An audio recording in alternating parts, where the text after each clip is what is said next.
We are Anonymous, a shadow network dedicated to exposing hidden truths and analyzing military and global warfare events. Tonight, we bring you a chilling report from the front lines near Dropilia and Novatki, Ukraine, a story of desperation, brutality, and a defense so meticulously engineered that it has turned the battlefield into a graveyard. Listen carefully and then take action. Today, the fighting in the Pakovsk direction has revealed scenes both horrific and revealing. Russian forces, desperate to reconnect with their trapped troops near Dropilia, launched wave after wave of assaults. Each time, they were crushed by Ukraine's defense. Field after field, trench after trench, became proof of Russia's strategic failure and Ukraine's deadly preparation. Russia threw multiple waves of infantry into the area around Novatki and Novatka, trying to break the encirclement and reach their stranded comrades. But they ran straight into layers of razor wire, dragon's teeth, deep trenches, and pre-positioned kill zones. Ukrainian engineers had spent months reinforcing every possible approach, forcing the enemy into predictable, lethal paths. The Russians could not simply push through. Any soldier who tried to cut the wire or crawl across was instantly spotted from the sky and eliminated. Drone footage from Novatki captured a horrifying scene. More than 50 Russian bodies tangled in coils of wire, impaled on dragon's teeth, and lying motionless in the trenches. Some were buried in anti-tank ditches, killed while trying to crawl through.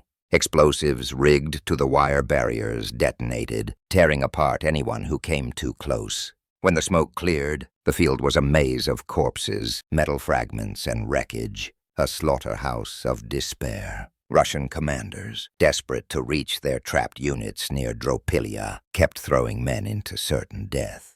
Those encircled Russian forces were running out of food, ammunition, and hope. For the generals, failure here would mean disgrace, demotion, or worse. Driven by fear and obsession, they pressed forward, convinced that each failed attack could somehow redeem the last. But in reality, Ukraine's defenses were so complete that every new assault only added to the body count.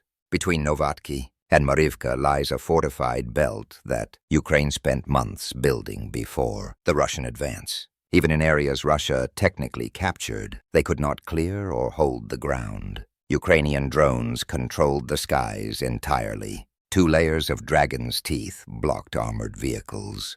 Beyond them, coils of razor wire and deep trenches forced attackers into narrow lanes where every movement could be predicted. Any soldier attempting to cut through the wire was immediately spotted and destroyed. Armored vehicles had to stay on roads that led directly into preset kill zones. Engineering vehicles could not move up to remove obstacles. The entire area had become a steel fortress. After their infantry assaults ended in disaster, Russia switched to armor. In one day alone, they sent 16 armored vehicles toward Marivka in multiple waves. The first 7 infantry fighting vehicles were destroyed before reaching the village. Hours later, another wave followed. Tanks, armored carriers, motorcycles, hoping bad weather would conceal them from Ukrainian drones. But some got stuck on the dragon's teeth. Others were blown apart as their troops dismounted.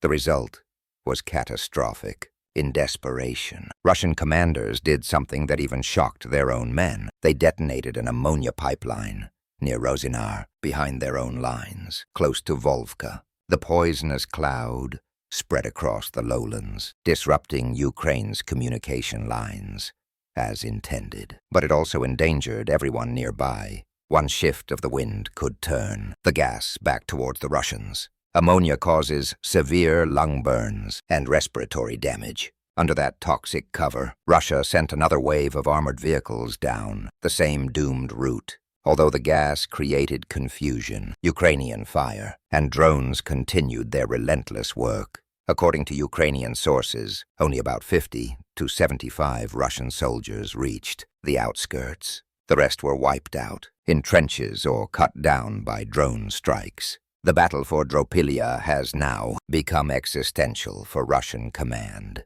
They are throwing men and machines into a fortified kill zone that cannot be overcome. They are willing to sacrifice their own soldiers if it means harming Ukraine, but each destroyed vehicle blocks their own advance. Each fallen soldier becomes entangled in the wire. Each failure deepens the disaster. This is the face of modern warfare, where technology, engineering, drones, and terrain control everything. Traditional assaults have become suicide missions. Russian troops, crushed by command pressure and fear, are now paying for every decision with their own blood. We are anonymous. If you stand against the invasion of Ukraine, if you believe truth must be heard and independent journalism must be defended, then support us. Subscribe to our channel, share this report, and help the truth reach further. Do it now, because silence is the ally of oppression.